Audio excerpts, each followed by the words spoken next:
Johnny Dollar. Johnny, this is Don Boomhauer down here in Sarasota, Florida. Don, how are you? Oh, great. Yeah? Now, what's the matter? Well, the last time I called you, I mentioned that pal of yours, Earl Foreman. Yeah? Told you he was out in California and that he'd left me holding down the local office of Tri-State Life and Casualty for him. Oh, yeah. So what's he gone and done? Moved on out there to sunny, smoggy Southern California, bag and back. Yeah, I heard from him a Which is few to say, I'm still running the Tri-State office here in Sarasota. That's bad? Be fine if it didn't take so much of my time away from my real estate business.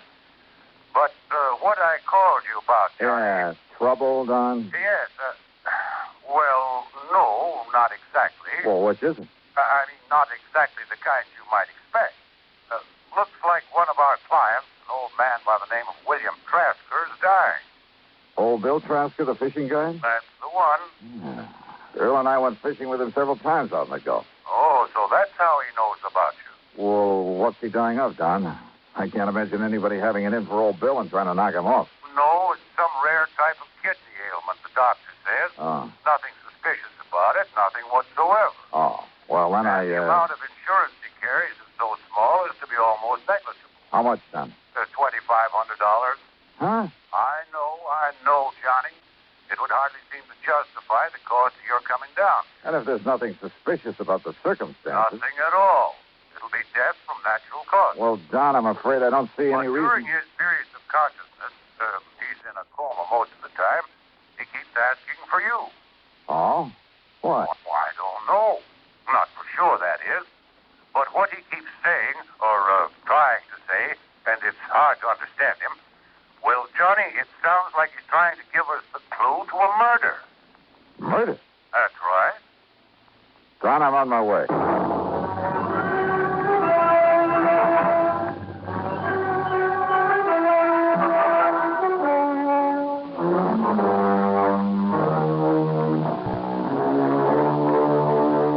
Expense account submitted by Special Investigator Johnny Dollar to the Tri-State Life and Casualty Insurance Company office in Sarasota, Florida.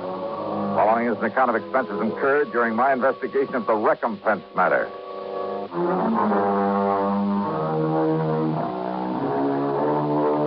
Expense account item 1, $79.70, taxi and a plane from Hartford to New York, then another one to Florida.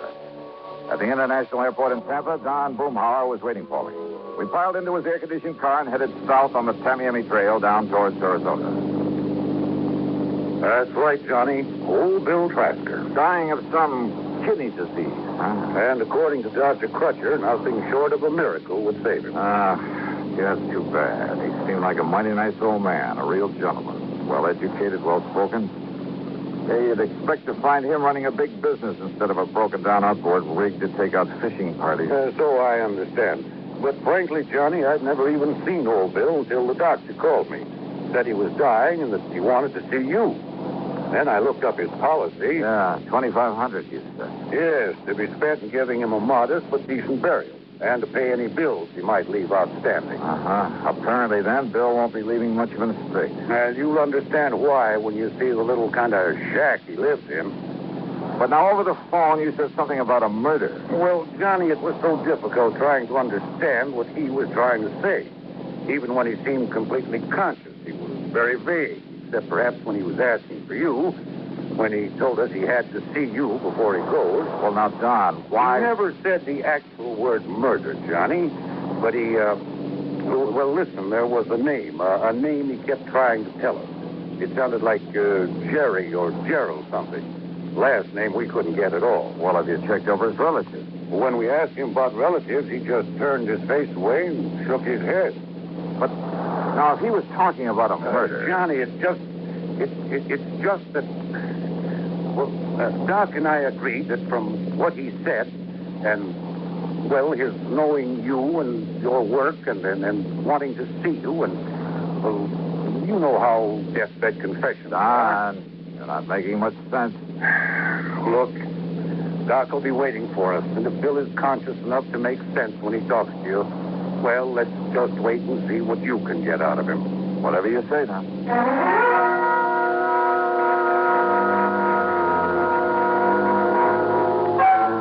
Old Bill's almost a shack, all right, on a small, scrubby piece of land near the end of one of the bayous leading out from Sarasota Bay. As we stopped in front of the the long path through the palmettos that led up to it, Doc Crutcher came out to meet us. Johnny, I'm glad to see you. Yeah, how are you, Doc? Don? I just given him a final injection in a course of 7 that... Well, come on in. He's failing, Doc? As a last resort, I've used a new, very radical sort of treatment. One of the so-called but not fully tried miracle drugs. And? I'm just afraid he came to me too late. But, Doc, there is a chance. Oh, there's always a chance, Johnny. But in this case, a very slim one. Doctor... Here we are, Bill. You just relax. See, Johnny. $1,000. Yeah. Well, here I am, Bill. See? Right here in the flesh. Johnny. That's right. Hey, look, if you expect to take me out fishing, you got to get well, old man. No. Oh, Johnny, it's too late now. Oh, come on now. That's no way to talk, old timer. I'm gonna die now. Yeah, who said so? Would you must tell him. Tell who, Bill? Tell police. Tell what to the police? No. What? No. Murder. There was a murder? Or you mean there was no murder? Oh, tell police that I did. I did it. Easy. Gerald. Gerald? Yes, I'm Gerald. Gerald who, Bill? Gerald Mohr. Yeah. Thornley. Gerald Thornley. Yes. He was murdered? Gerald Thornley. Yeah. So, please, I did it. I did it, Johnny. You tell. Doctor. Yeah. Yes, I'll see if he's...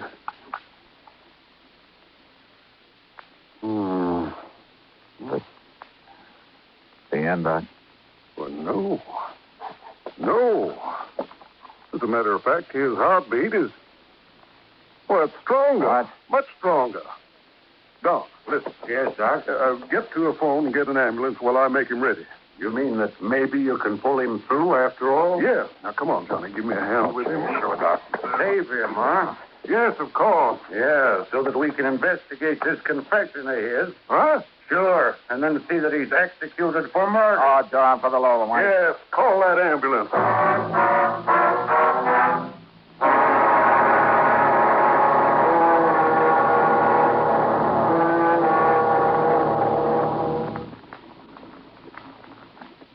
Great scientific achievements usually are made through the combined efforts of many men. Such is the story of the Atlantic Cable, one of the outstanding milestones of the 19th century. But today, the name of one man remains to remind us of that venture. The organizer and director, Cyrus W. Field, a retired paper merchant who risked his fortune, sanity, and integrity in an awesome adventure that lasted 12 long years. Field first was approached in regard to a short underwater cable to Newfoundland in 1854. After a huge investment of both money and energy, the cable was completed the following summer. Field then went to England to tackle the much larger problem of laying the Atlantic cable. Many futile attempts were made. Cable was broken. Splices were made. Cable was lost. Tempers flew, and ship captains resigned in disgust. Still, Field wouldn't give up. Finally, on August 8, 1858, it appeared that the project had been successfully completed. Cyrus Field went ashore and walked 15 miles to the nearest telegraph station. There he wired his wife, the Associated Press, and President Buchanan.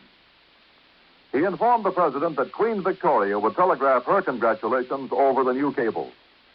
But before the Queen's message was completed, the line went dead.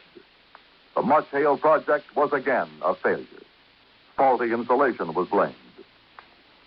In 1865, the largest steamboat afloat, the Great Eastern, made another attempt. Just 660 miles from Newfoundland, the cable parted. Inadequate hoisting tackle prevented its recovery. Field broke down and wept like a child. And yet, the very next year, he sailed with the Great Eastern for one more try. This time, every failure had been studied, every provision made. On July 27, 1866, Cyrus Field landed at Heart's Content. After personally cabling the unbelievable news, he immediately boarded the Great Eastern, retrieved the broken cable of the year before, spliced it, and laid the second Atlantic cable. Cyrus W. Field, another American whose driving energy insisted that somehow there must be a way. Let's find it. And now, Act Two of yours truly, Johnny Dollar.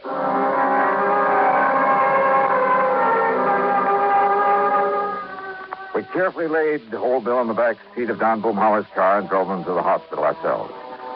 And then we could only wait to see if the drug that Dr. Crutcher had given him would really do its work. And yet, if it did, if by some modern miracle the old man should recover. Well, Don had said it there at the shack, and he said it again that evening as we sat in the comfortable den of his home, trying to console ourselves with a couple of scotch and sodas. No, it's wrong, Johnny. There's something very wrong about it. Yeah? I mean, pulling him away from death's door only so that he can be electrocuted for that murder he confessed to. But did he really, Don? What else could he have meant? So you've got to investigate, Johnny. Even Doc Crutcher has to report that confession to the police. Maybe. And so do I. We've no way out of it. None of us. Gerald Mohr. Yes, the name of his victim, the man he murdered. Did he? Is that what he tried to tell us? Well, what else could he have possibly meant?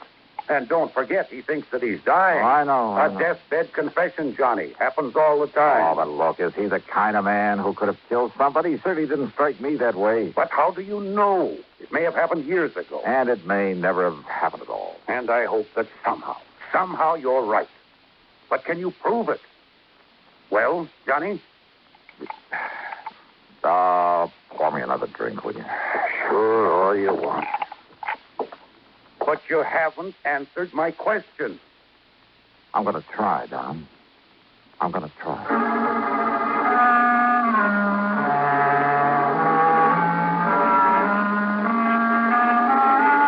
At about midnight, Doc Crutcher phoned to say that we should keep our fingers crossed and maybe pray a bit. It now looks as though Bill Trasker might have a 50-50 chance to live. Then, unexpectedly, a call from Lieutenant Barney Phillips of the police department. Yes, Mr. Dollar. Doc Crutcher told me all about it. I will appreciate any help you may want to give us on this. Well, do you know anything about this Bill Thornley? No, sir. Never heard of him. But we'll find out who he was. Don't you worry about that, sir. Lieutenant, how well do you know old Bill? Well, that's the thing that puzzles me, Dollar. Old Bill is one of the nicest, one of the most kindliest old men I've ever known. Oh? Ever since he came here to Sarasota, that's about 7 years ago, seems he just went out of his way all the time, trying to be nice and helpful to folks.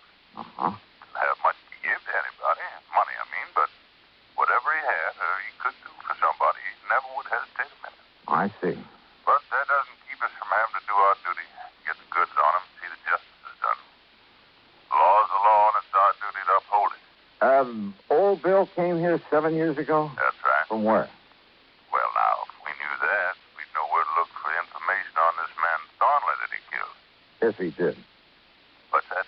I'll talk to you later, Lieutenant. Oh, fine, Mr. Dolan. If you have any connections anywhere that can help us find out who Gerald Thornley was and why old Bill killed him, Or if I can find out that he didn't kill any such man or anybody else, now, Mr. Dolan. I'll be in touch.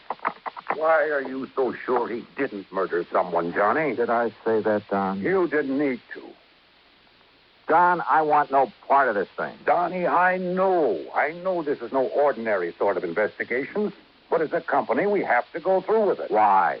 If you can prove that Bill didn't do it, which I doubt, well, it's the least we can do for a client or something. Yeah. And if you end up proving he did, Well, it's a public service by the company or something. Or something. Let someone else handle it. I want to put it. Why did old Bill ask for you? Well? Oh, well, I think it's because of... Well, in spite of what he said, in spite of what it sounded like... Hey, let me use your car, will you? At this time of night? Oh, well, here. Here are the keys. All right, good. What have you got in mind? Well, maybe keeping an innocent man out of the chair. Now, Johnny. I'll see you later. Obviously, the key to this whole matter lay in finding out about Bill's supposed victim, Gerald Thornley. Who he was, where he was, or where he had been. And then if Bill had ever been there. So I drove over to the shack again and went through Bill's clothes, hoping that some of them might be old enough to show where he'd been before he moved to Sarasota. Every one of them bore a New York label. Item 2, $5.20 for a tank full of gas. Item 3, after I reached the airport in Tampa, $4.60 for a long telegram to Ripley Keener, a pal of mine on the New York side. Item 4, $71.70, and shortly after dawn, I was in New York. Rip was waiting for me at the airport. You could have saved yourself the time and money and phoned me, Johnny. Now, just what do you mean by that, Rip? Well, I could have told you all there is to tell about Gerald P. Thornley in one sentence. I handled a story on him for the paper myself. All right, well, what about him? He ain't. He what? 7 years ago, that crooked promoter disappeared. Promoter? And when the police finally caught up with when and where and how he disappeared, it left them with only one possible conclusion. Thornley was murdered. Nevertheless, No, Johnny. Stop trying to act like a Pollyanna and get on back to Sarasota and nail that old guy for murder.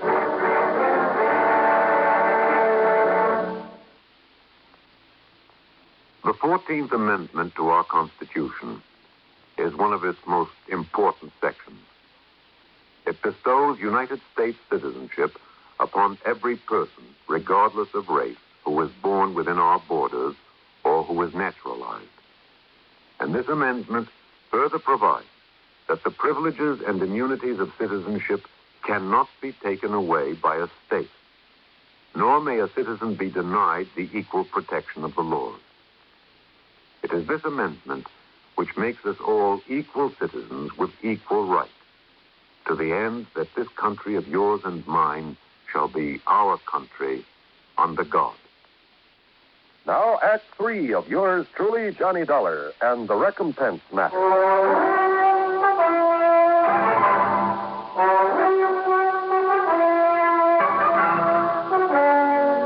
over breakfast there at Idlewild Airport, Rip Keener told me more about Gerald P. Thornley. Not that Thornley didn't deserve to have somebody knock him off. Now, just what does that mean, Rip? When he got through with all his phony real estate promotions, he left more innocent people broke and hungry than you can shake it. Well, Johnny, that man made millions on his crooked real estate deals. And who suffered? Wealthy people who could afford to lose a few thousand here and there? Oh, no. No, sir. It was poor people who fell for his pitch and then suffered for it. But the law, the authorities, they never got on to him. Yeah, he was too smart.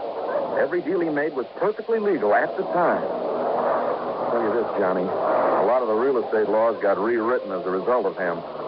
I mean, in spite of the way it finally turned out, the switcheroony. What? Sure. That gave me material for that feature I hoped was going to win me a Pulitzer Prize. Just, what are you talking about, Rip? Back there in 53, after the coroner's jury said it was murder, they went through his papers and bank accounts. They found he left enough dough and instructions for it to pay back every cent he'd taken from the poor suckers. You are kidding. A bit, Johnny. I told you it was a twist. And, Johnny, that's what makes his killer all the more wrong. So get on back there to Sarasota and nail him down. Yeah, Rip, I guess it's all I can... No, wait a minute. Huh? Handle this right, and maybe your next feature will get you a Pulitzer Prize. Huh?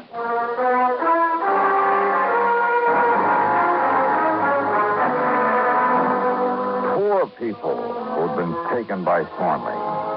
Well, old Bill Trasker had never been in that category, in spite of his menial job these last 7 years as a fishing guide. Item 5, 10 cents for a call to Lieutenant Randy Singer, 18th Precinct. Then I had Rip Keener drive me into Season. There you are, Johnny. A complete set of fingerprints on the late Mr. Gerald P. Thornley. Good. So why I should break my neck getting them in such a hurry Yeah, for all you. right. Thanks a lot, Randy. put that so-called mind of yours to work finding out who murdered him 7.5 years ago, why... Yeah, well, that coroner's jury could have been all wet, you know. Huh? Why don't you keep Rip here entertained until I can phone him a feature story for down in Sarasota? Johnny. If, that is. Yeah? If what? Well, if this absolutely crazy hunch of mine pays off. Item 6, another 7170 for a plane back to Florida. From the airport in Tampa, I drove on down to Sarasota, straight to the hospital.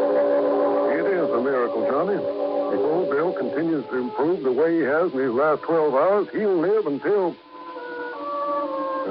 they put him in the chair, much as I hate to say that.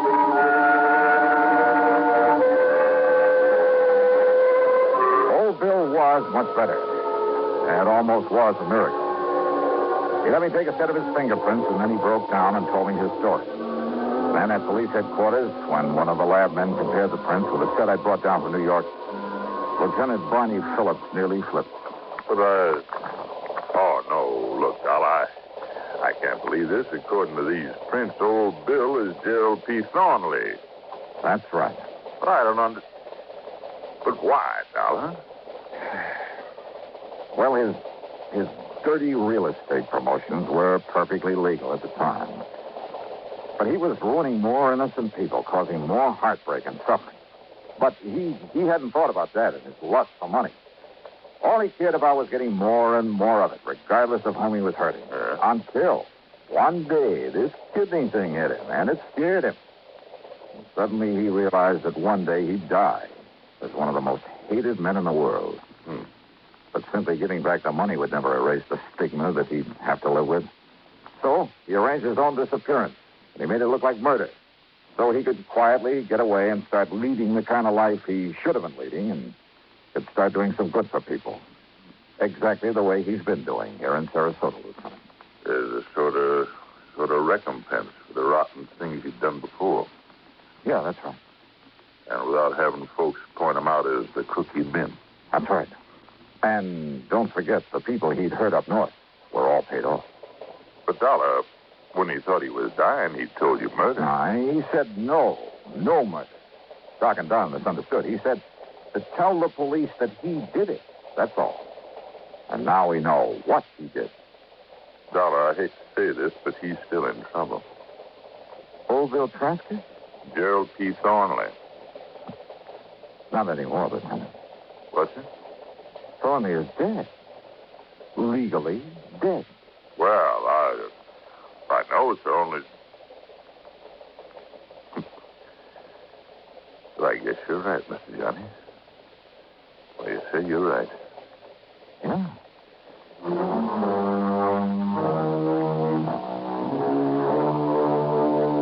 After sticking around a few days to make sure that old Bill's recovery would be complete, well, I changed my mind about giving Rip keener material for a feature. Let him wonder about it. The expense account total, including the trip back to Hartford, $200 and, no, Don, forget it. Just forget it. Yours truly, Johnny Dollar.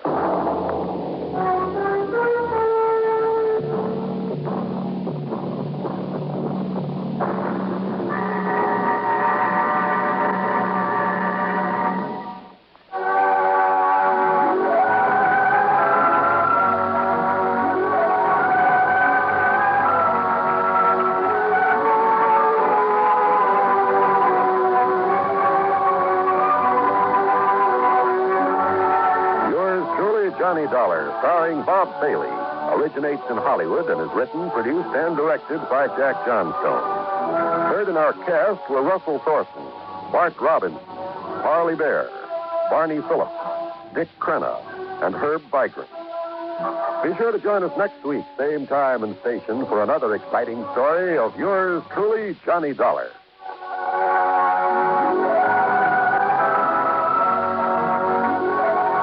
John Wall speaking. Johnny Dollar has come to you through the worldwide facilities of the United States Armed Forces Radio and Television Service.